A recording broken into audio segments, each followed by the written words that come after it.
तुम्ही कधी प्रकटीकरणाच्या पुस्तकाबद्दल ऐकले का? त्यात ना एका खूपच रहस्यमयी गुंडाळीचा उल्लेख आहे, जी सिंहासनावर बसलेल्या देवाच्या उजव्या हातात आहे. पण ही काय साधीसुधी गुंडाळी नाही. असं म्हटलं जातं की यात संपूर्ण सृष्टीच्या इतिहासाची आणि भविष्याची किल्ली दडलेली आहे. आणि इथेच या कहाणीला एक नाट्यमय वळण मिळतं. संपूर्ण ब्रह्मांडाला जणू एक आवाहन दिलं जातं, पण उत्तर काय मिळतं? तर निराशा. या अथांग सृष्टीत एकही जण असा नाहीये जो ते शिक्कामोर्तब केलेलं पुस्तक उघडायला पात्र ठरेल. आणि इथूनच एका मोठ्या वैश्विक संकटाची सुरुवात होते. तर मग आपल्या मनात साहजिकच प्रश्न येतो की या गुंडाळीमध्ये असं नेमकं आहे तरी काय की ते उघडायला कोणीच पात्र नाही. याचं उत्तर असं आहे की हे केवळ एक पुस्तक नाहीये. हा एक असा दस्तऐवज आहे ज्यावर संपूर्ण जगाचं भवितव्य अवलंबून आहे. सोप्या भाषेत सांगायचं तर ही गुंडाळी म्हणजे जणू काही एक टायटल डीड आहे, एक कायदेशीर हक्क दस्तऐवज, जो जगावरील कारभाराचा अधिकार दाखवतो. आणि सुरुवातीला देवाने हा अधिकार आणि ही जबाबदारी पहिल्या मानवाला म्हणजेच आदामाला दिली होती.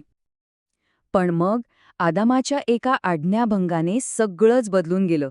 तो पापाचा गुलाम झाला आणि त्याने आपला तो मौल्यवान अधिकार गमावला. याचा परिणाम काय झाला? तर ज्या जमिनीची काळजी घेण्यासाठी त्याला नेमलं होतं, तीच जमीन शापेत झाली. आणि या एका चुकीचा परिणाम काय झाला? तर सगळं काही अक्षरशः उलटापालटं झालं. जिथे एकेकाळी प्रेम आणि सुसंवाद होता, तिथे आता संघर्ष, दुःख आणि मृत्यूने जागा घेतली. जगावरचं देवाचं राज्य जाऊन पापाचं आणि सैतानाचं अधिपत्य सुरू झालं. तर आता आपल्यासमोर एक मोठी समस्या आहे. जगाचं दुःख संपवण्यासाठी तो गमावलेला हक्क दस्तऐवज कायदेशीररित्या परत मिळवणं गरजेचं आहे. पण त्यासाठी ज्या अटी आहेत ना, त्या पूर्ण करणं म्हणजे जवळजवळ अशक्यच वाटतं. या समस्येचं उत्तर एका जुन्या कायदेशीर परंपरेत दडलेलं आहे, जिला सोडवणारा नातेवाईक असं म्हणतात. जसं रूथच्या गोष्टीत बोआजने आपल्या नातेवाईकाची गमावलेली जमीन परत मिळवून दिली, अगदी तसंच मानवजातीलाही एका अशाच सोडवणाऱ्याची गरज आहे.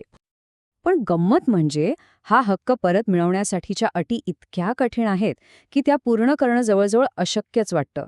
3 मुख्य कायदेशीर आणि नैतिक अटी आहेत. पहिली, तो मानवजातीचा जवळचा नातेवाईक असायला हवा. दुसरी, तो पूर्णपणे निष्पाप असला पाहिजे. आणि तिसरी आणि सर्वात महत्त्वाची, त्याने मृत्यूवर विजय मिळवलेला असावा. आता सांगा, अशी व्यक्ती सापडणारे तरी कुठे? आता तुम्हाला प्रश्न पडेल की देव तर सर्वशक्तिमान आहे, मग तो हे सगळं जबरदस्तीने का नाही परत घेत? कारण या स्रोतानुसार तसं करणं त्याच्याच न्यायतत्वाच्या विरोधात गेलं असतं. देवाने सृष्टीला जी स्वतंत्र इच्छा दिली आहे ती त्याच्यासाठी खूप महत्वाची आहे. त्यामुळे या समस्येचं निराकरण कायदेशीर मार्गानेच होणं गरजेचं आहे.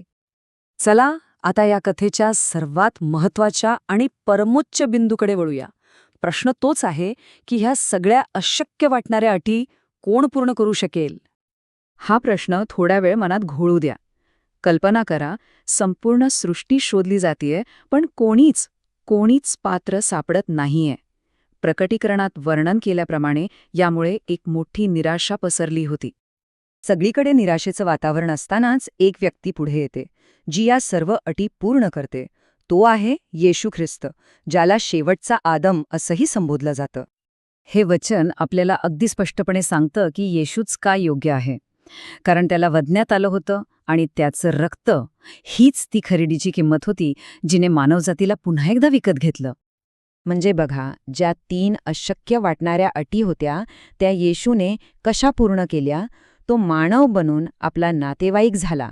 त्याने एक निष्पाप जीवन जगून पापाची किंमत मोजली आणि सगळ्यात महत्त्वाचं, पुनरुत्थानाद्वारे त्याने मृत्यूवर विजय मिळवला आणि म्हणूनच तो एकटाच त्या कामासाठी पात्र ठरला. ठीक आहे, तर येशू पात्र ठरला, पण आता पुढे काय? जेव्हा कोकरा म्हणजे येशू ही गुंडाळी घेतो आणि तिचे शिक्के एक एक करून तोडतो, तेव्हा त्याचे दूरगामी परिणाम काय होतात? हे शिक्के उघडणं म्हणजे फक्त एक प्रतिकात्मक घटना नाही बरं का. या घटनेमुळे एका मोठ्या भविष्यवाणीचा शेवटचा टप्पा सुरू होतो, जो पापाच्या इतिहासाचा अंत करेल.